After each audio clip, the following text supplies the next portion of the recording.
Hello student, कैसे हैं आप।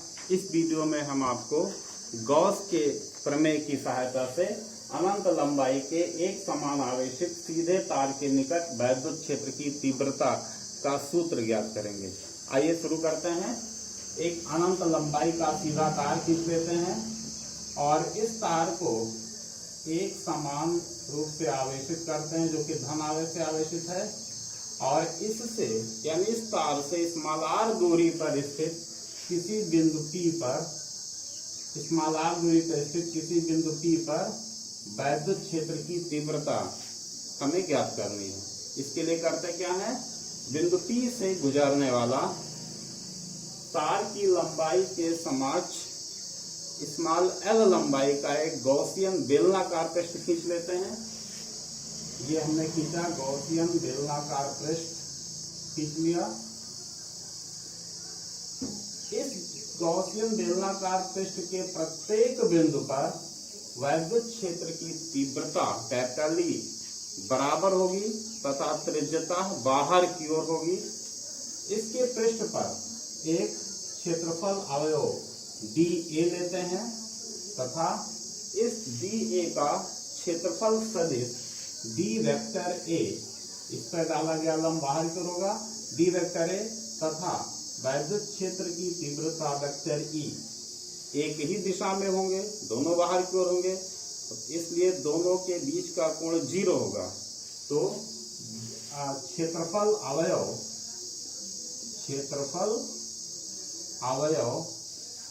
dA से होकर जाने वाला वैद्युत flux d phi E is equal to vector E dot d vector A। अभी हमने बताया कि E और dA के बीच का कोण 0 है, यह अदिश गुणन है, इसलिए E dA इंटू cos 0 हम जानते हैं cos 0 इक्वल टू 1 होता है, तो किसके बराबर आ गया, E dA आ गया। ये आया dA से होकर जाने वाला वैद्युत फ्लक्स। अब क्या करते हैं, अब गॉसियन पृष्ठ से होकर जाने वाला वैद्युत फ्लक्स ले लेते हैं। लिखते हैं अतः गॉसियन पृष्ठ से जाने वाला वैद्युत फ्लक्स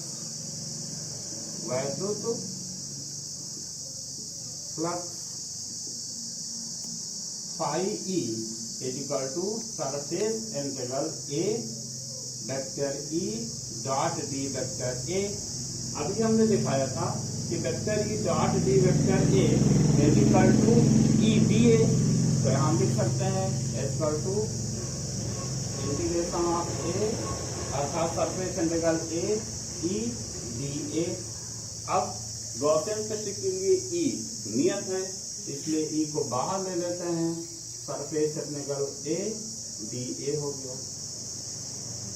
पूरे गॉसियन पृष्ठ के लिए सरफेस इंटीग्रल A dA ये किसके बराबर होगा, बेलन के पृष्ठ के क्षेत्रफल के बराबर, अर्थात लिख देते हैं यहाँ surface integral A dA equal to क्या आएगा, 2 पाई r इंटू h होता है पृष्ठीय क्षेत्रफल बेलन का।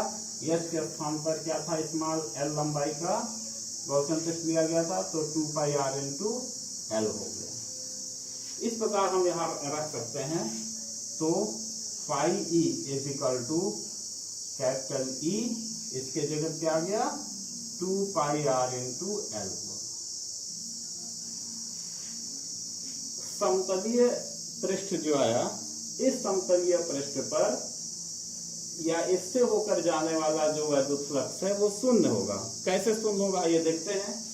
इस पर भी हम कोई एक dA ले लेते हैं, dA, इस पर एक क्षेत्रफल अवयव d वेक्टर A लेते हैं और E तो इसी तरफ रहेगा,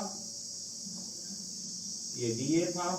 अब हम देखते हैं कि E वेक्टर E और d वेक्टर A के बीच का कोण जो आया, यहाँ पे 90 आया, इसलिए अगर हम इसके लिए d फाई E का मान निकालते हैं तो D phi E is equal to प्राप्त होता है E vector E D vector D vector A is equal to हो जाएगा E D A into cos 90 का मान 0 हो गई। इस प्रकार हमने देखा कि वाला वैल्यू 0 आ गई, अर्थात इस गॉसियन पृष्ठ से संपूर्ण वैद्युत फ्लक्स जो आया, तो लिखते हैं कि गॉसियन पृष्ठ से जाने वाला संपूर्ण वैद्युत flux phi E is equal to क्या बनेगा, यही आ गया हमारा capital E into 2 pi R into L. क्यों आया, क्योंकि इधर वाला ही मान मिला था और जो ऊपर वाला था यानी जो समतलीय भाग पर था उसकी वैल्यू 0 आ गई थी, इसलिए पाई बराबर E into 2 pi R into L, इसको हम स्पष्ट मान लेते हैं। अब लगाते हैं गॉस का नियम, लिख देते हैं परंतु गॉस के नियम से पाई ई इक्वल टू क्या था, Q upon epsilon naught. Pi E equal to Q upon epsilon naught था। Q क्या था, Q अगर निकालते हैं यहाँ पे तो इसके पहले भी हमने बताया था कि lambda is equal to Q upon L या Q is equal to lambda into L, जहां लैम्डा था आवेश का रेखीय घनत्व। Q की वैल्यू हम यहाँ पर अगर रखते हैं तो पाई ई प्राप्त होता है lambda L upon epsilon not. इसको इक्वेशन नंबर 2 मान लेते हैं। अब इक्वेशन नंबर 1 और 2 की तुलना कर लेते हैं। 1 व 2 की तुलना करने पर जब हम तुलना करेंगे तो क्या आ गया, ये आ गया capital E into 2 pi R into L is equal to lambda L upon epsilon naught. इससे निकालेंगे कैपिटल E की वैल्यू, तो capital E is equal to lambda L upon 2 pi small R into L into epsilon naught. L से L गायब हो जाएगा तो ये बनेगा lambda upon 2 pi R into epsilon not.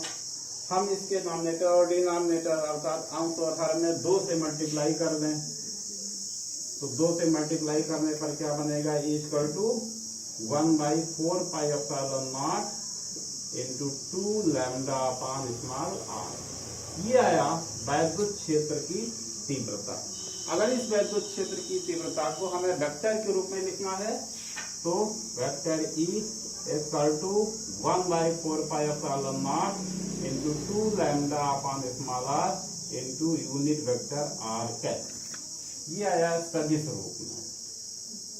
तो इस प्रकार से गॉस के नियम से अनंत लंबाई के एक समान आवेशित सीधे तार के निकट वैद्युत क्षेत्र की तीव्रता capital E equal to 1/4 pi epsilon naught into 2 lambda upon small R, या इसको सदिश रूप में vector E equal to 1/4 pi epsilon naught into 2 lambda upon small R to unit vector R प्राप्त होता है।